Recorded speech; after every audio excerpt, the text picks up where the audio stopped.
Bonjour, alors je m'appelle Béatrice Jossier, donc je suis secrétaire médicale à la clinique Paris-Lila. Donc je suis là aujourd'hui pour vous faire la présentation de mon stage d'assistante médicale administrative stage que j'ai réalisé donc du mois d'août 2020 à janvier 2021. Voilà. Donc alors ma présentation, je vais commencer par vous parler de mon parcours. Ensuite j'aborderai la présentation de la clinique et les tâches que j'ai été amenée à réaliser au sein de l'établissement en tant que secrétaire médicale et d'AMA. Ensuite, je terminerai par un bilan et des remerciements. Alors, mon parcours et la présentation de la clinique. Alors, donc j'ai fait mes études, donc j'ai une maîtrise d'histoire de l'art. J'ai travaillé aussi dans une galerie d'art contemporain sur Paris. Ensuite, j'ai eu mes enfants, j'ai eu à souhait de les élever, de les éduquer, donc de leur donner du temps. Parallèlement à ça, avec mon mari et notre famille, on a fait 2 expatriations, une en Belgique et une en Allemagne. À notre retour en France, donc j'ai travaillé dans le milieu de la décoration d'intérieur en tant qu'assistante de vente. Je me suis rendu compte petit à petit que ça ne me convenait pas, enfin tout cet aspect commercial n'était pas pour moi. Donc j'ai commencé à envisager une reconversion professionnelle et donc je me suis inscrite au Pôle emploi. Lors de mes recherches, en fait, je me suis rendu compte que le domaine du secrétariat médical pouvait me convenir. Et donc, j'ai fait des recherches via Internet et aussi j'ai fait des recherches sur le terrain. Et donc, j'ai rencontré une personne dans un cabinet de radiologie qui m'a parlé de la formation AVLIS. Et donc, j'ai pris contact avec vous et j'ai été convoquée à une journée d'information et des tests avec entretien. À la suite de ça, donc ma candidature a été retenue par chance et donc j'ai été amenée, on m'a demandé de prendre contact avec Catherine Kouba qui travaille à la clinique Paris-Lila. Et donc c'est comme ça que j'ai commencé mon stage de secrétaire médicale donc pendant 6 mois et ensuite j'ai enchaîné avec le stage d'AMA. Donc voilà, donc la clinique Paris-Lila, en quelques mots. Alors, elle se situe donc sur la commune des Lilas, elle est située donc à l'est de Paris. Elle est desservie donc par le métro, la ligne 11, et aussi plusieurs lignes de bus. Elle a été construite en 1970. À l'origine, il y avait un pôle médecine, une maternité et un pôle chirurgical. Une autre date importante, c'est en 90, en fait, la direction a fait le choix politique de se concentrer uniquement sur la chirurgie orthopédique et la médecine du sport. Autre date importante, c'est 2018 avec le rachat par le groupe privé Almaviva. Donc c'est un groupe qui est qui est bien implanté en Île-de-France et dans le sud-ouest de la France. Et donc voilà, et en fait leur politique c'est de donner à chaque établissement une spécialité. Là en l'occurrence, la clinique des Lilas, c'est la chirurgie orthopédique. Donc la clinique des Lilas en quelques chiffres. Donc il faut savoir qu'il y a 103 salariés qui travaillent dans l'établissement. Il y a aussi 37 médecins, donc chirurgiens, orthopédiques, anesthésistes. Il y a aussi des professionnels de santé, des kinés, des rhumatologues, des podologues. Et elle accueille 4300 patients chaque année. La clinique aussi se présente, il y a différents services internes à la clinique, chacun est indépendant mais aussi travaille en interaction. Donc moi je dépends du secrétariat d'orthopédie, donc chaque chirurgien a son propre secrétariat indépendant. Et à la tête de cette clinique, on retrouve la direction avec Madame Maëlys Pédot. Ma responsable de stage, donc elle est responsable du service administratif et c'est Madame Kouba. Donc, le secrétariat d'orthopédie où je travaille se compose de plusieurs zones. Il y a la zone accueil où je travaille avec ma collègue. Ensuite, il y a 2 espaces d'attente pour les consultations. Et ensuite, il y a 2 cabinets de consultation que se partagent les médecins. Alors, les médecins pour qui je travaille. Donc, depuis le début de mon stage d'AMA, je travaille maintenant uniquement pour 2 chirurgiens. Donc il y a tout d'abord le docteur Nabil Naji qui est spécialisé en arthroplastie du genou et il y a aussi le docteur Doruk Passeron qui fait lui uniquement de la prothèse de genou et prothèse de hanche et aussi reprise de prothèse. Donc mon planning est le planning des chirurgiens. Donc je viens tous les jours à la clinique, à l'exception du mardi. Je travaille donc de 8h30 à 18h. Les médecins ont aussi en moyenne 2 matinées de consultation avec une journée au bloc par semaine. Et aussi en parallèle, je viens une fois par mois, 2 jours, au centre Avis pour ma formation. Donc pour cette présentation d'AMA, en fait, j'ai souhaité faire une analyse sur l'activité chirurgicale des 2 médecins avec lesquels je travaille maintenant, donc le docteur Nabil Nagy et le docteur Doric Passeron. Donc j'ai pris mes sources via Doctolib et elles couvrent une période qui va de février 2020 à novembre 2020. Donc sur ces graphiques, en fait, on note que donc, le docteur Nagy fait principalement de la ligamentoplastie, donc du genou, un petit peu de ménisectomie. En parallèle, le docteur Passeron, lui, fait surtout donc, de la PTH et de la PTG, donc prothèse de hanche et prothèse de genou. Donc pourquoi est-ce que j'ai voulu en fait réaliser cette analyse? Tout simplement, c'est parce que je vais être amenée à travailler avec eux par la suite, et donc je voulais voir si leur activité n'allait pas rentrer en concurrence, parce que pour moi, ça allait être un peu compliqué à gérer. Donc voilà, et on peut voir donc que sur cette analyse que leur activité est complètement complémentaire, et donc voilà. Et donc c'est pour ça que j'ai envisagé de rester avec les 2 chirurgiens. Et aussi, il faut savoir que le docteur Nagy travaille à une patientèle très jeune, de sportifs, alors que le docteur Passeron, ce sont plutôt des patients âgés. Voilà, donc mes tâches à la clinique des Lilas. Donc ça va se diviser en 2 phases. Donc d'abord, je vais parler donc, de mes tâches de secrétaire médicale et ensuite de mes tâches d'AMA. Alors, donc dans ma formation, dans mon activité d'AMA, donc je réalise bien évidemment des tâches de secrétaire médicale. Donc au jour le jour, donc j'ai l'ouverture et la fermeture donc du cabinet et toutes les tâches que cela implique. Il y a aussi donc toute l'activité avec la prise en charge des patients, donc prise en charge au niveau des prises de rendez-vous via Doctolib, mais aussi l'accueil des patients en consultation. Il y a également donc, la création et la mise à jour des dossiers patients. Donc là, moi, je distingue 2 types de dossiers. Il y a les dossiers des patients qui viennent en consultation. Donc c'est, je prends l'état civil du patient, mais aussi il y a les dossiers préopératoires avec tous les devis, les ordonnances qui sont spécifiques au dossier patient qui va se faire opérer et qui va subir une intervention. Ensuite, il y a d'autres tâches administratives que je réalise. C'est par exemple la réservation des blocs chirurgicaux et aussi la commande du matériel pour les interventions. Alors, je vais passer un peu plus de temps pour décrire mes tâches d'AMA. En tant qu'AMA, j'ai aussi à prévoir donc, les plannings des 2 chirurgiens pour qui je travaille. Donc, qui dit planning, en général, ils font des petites notes pour me dire quand est-ce qu'ils ont des séminaires, quand est-ce qu'ils donnent des cours, quand est-ce que voilà, ils ont leurs vacances. Donc ça, j'ai à le gérer au jour le jour. Il y a aussi, j'ai aussi à gérer le planning des interventions chirurgicales. Donc là, il me laisse libre cours. Et par exemple, pour le docteur Passeron, je dois faire attention parce qu'il ne peut faire que par bloc que 2 PTG par semaine et pas plus.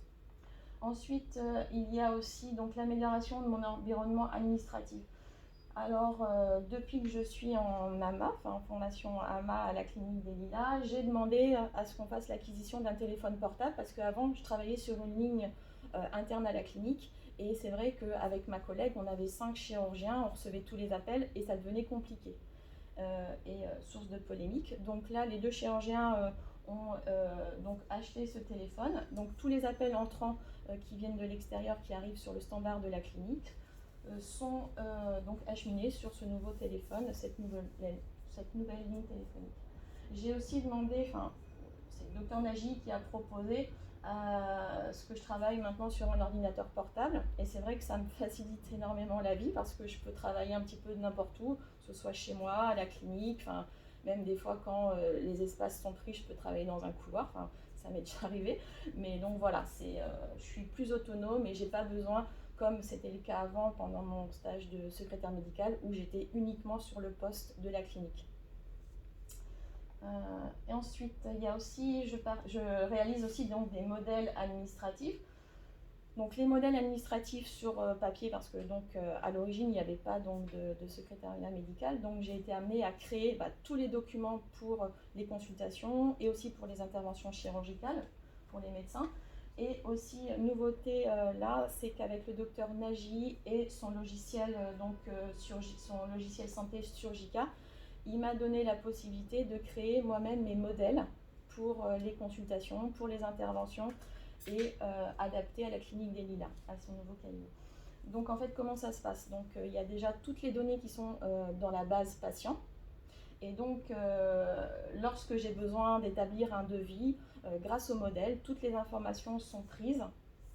Et voilà, c'est un gain de temps et une facilité au niveau de l'édition des documents. Alors pendant mon stage d'AMA aussi, j'ai eu la chance de participer à le recrutement de secrétaire médical. J'ai participé donc à des entretiens d'embauche avec Madame Kouba. Donc elle m'a donné la chance de aussi donner mon avis sur les futures secrétaires médicales. Et donc ensuite j'ai eu à former notamment ma collègue Priscilla Lescaut sur le poste de secrétaire médical par la suite. Donc c'est une formation qui s'est faite au jour le jour parce qu'elle était à côté de moi, donc c'est vrai que ça a été assez facile. Donc comment ça s'est passé? Donc dans un premier temps, je l'ai informé sur la prise de rendez-vous, l'utilisation du téléphone, et puis petit à petit, on est monté un petit peu en puissance et je lui ai montré justement l'utilisation de différents logiciels pour les interventions, les commandes de matériel et tout ça. Mais c'est vrai que la formation s'est faite de façon progressive. L'accompagnement et le suivi du patient. Donc, il y a quelque chose qui est relativement important pour moi dans ma tâche d'AMA, que je mettrai un petit peu au-dessus de tout, c'est-à-dire l'écoute du patient. Enfin, je pense que pour moi c'est important. Donc être là pour le patient, l'écouter, le rassurer et aussi surtout communiquer avec lui. Donc comment ça se passe en tant qu'AMA en fait? Avant chaque intervention, je contacte les patients pour voir si justement tout est en règle, s'il a bien tous ses papiers, s'il a bien fait son test Covid. Voilà, parce que après, ça peut avoir des conséquences relativement importantes sur les interventions chirurgicales. Et donc, on peut être aussi amené, si jamais il manque un document, à annuler carrément une intervention. Donc, je prends cette tâche assez au sérieux. Donc ça implique aussi une bonne cohésion avec les différents services de la clinique, c'est-à-dire le service de radiologie. Donc là, par exemple, ça va être préopératoire, ça va être la prise de rendez-vous pour préparer les interventions au bloc, avec différents logiciels qui sont spécifiques en radiologie pour après faire les interventions. Il y a aussi, je suis aussi en lien souvent avec le service des admissions, les collègues des admissions, pour justement les documents qui peuvent manquer. Donc je dois être assez réactive pour pouvoir pallier ce problème et donc justement leur envoyer si un document manque. Et aussi au niveau de l'anesthésie, donc c'est moi qui prends les rendez-vous d'anesthésie pour les patients, ils n'ont pas à s'en occuper et donc c'est vrai que ça leur évite de stresser encore plus. Aussi, autre point important, donc c'est le suivi du patient après les interventions, donc post-intervention. Donc là, c'est tout ce qui est réservation de centre de rééducation, HAD et aussi le nursing. Donc en fait, pour ces trois éléments, en fait, quand je suis arrivée, en fait, il n'y avait strictement rien. Chaque secrétaire travaillait un petit peu indépendamment, chacun avait un petit peu sa technique et tout ça. Et j'avais noté, moi, qu'on perdait énormément de temps quant à la réservation des centres de rééducation. Donc, qu'est-ce que j'ai fait? J'ai essayé de voir un petit peu sur Internet comment ça se passait. Et donc, j'ai appris qu'il existait un logiciel, un lien, Trajectoire, où on peut justement faire toute la réservation des centres de rééducation. On remplit un dossier et ensuite, on sélectionne plusieurs centres et ça nous fait gagner énormément de temps. Idem pour l'hospitalisation à domicile. Donc j'ai pris contact avec la PHP du 93, la responsable, pour justement mettre en place après cette hospitalisation à domicile. C'est notamment arrivé parce qu'avec l'épisode Covid, les chirurgiens pour qui je travaillais ne voulaient plus vraiment emmener les patients en centre parce qu'on a eu des contaminations. Et donc c'était mieux qu'ils restent chez eux, à leur domicile. Donc j'ai mis ce mode d'hospitalisation donc à domicile en place.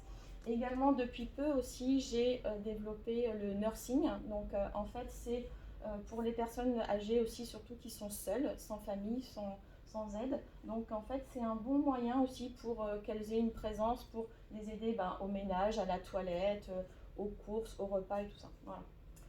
Autre point aussi que j'ai un petit peu utilisé à la clinique Gilead, c'est l'utilisation de l'anglais. Parce que c'est vrai que je le parle couramment et donc voilà, j'ai pu une ou deux fois justement dépanner avec cette langue. En ce qui concerne donc la gestion comptable de l'établissement, alors pour les deux chirurgiens, Dr Nagy et Dr Passeron, ça se passe de la même façon, c'est-à-dire que sur leurs deux logiciels, donc Surgica et Calumed, pour les consultations, je dois renseigner à chaque fois après la consultation de chaque patient si c'est un règlement en espèces, en CB ou en chèque. Je dois détailler aussi le chèque et la banque émettrice. Ensuite, pourquoi? Parce qu'à la fin de la journée, je dois établir la fiche comptabilité pour chaque journée de consultation, pour chaque médecin. Et aussi, je dois faire la télécollecte au niveau du petit boîtier CB. Donc voilà. Et ensuite, tout ça, je le transmets à leur comptable qui traite ça.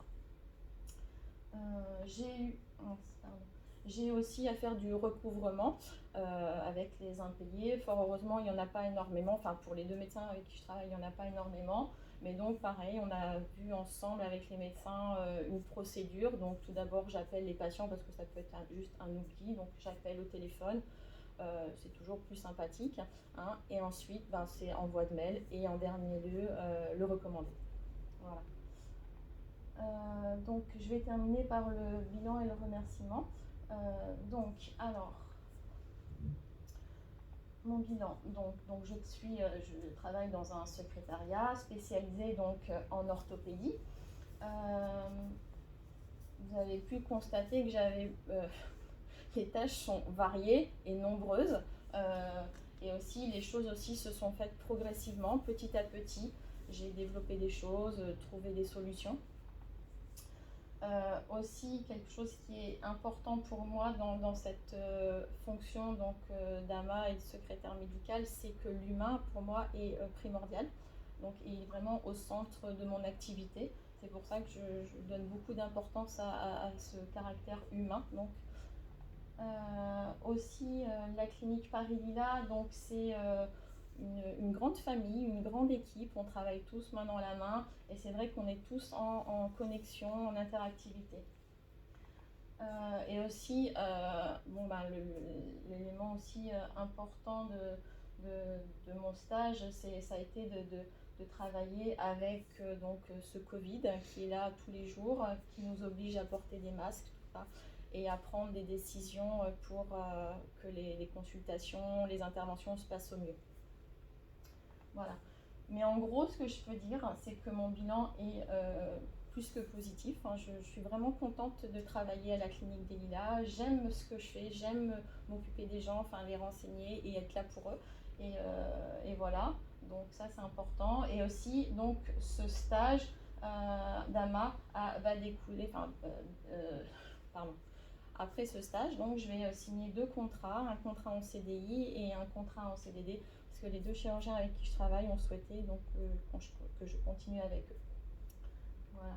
Et donc, juste pour terminer, je voulais juste dire un grand merci à tous ceux qui m'ont accompagné au cours de cette année de formation et de stage, donc toutes les personnes qui sont à la clinique, aussi les personnes ici chez Avlis, et puis aussi les 2 médecins pour qui je travaille. Voilà, je remercie tout le monde.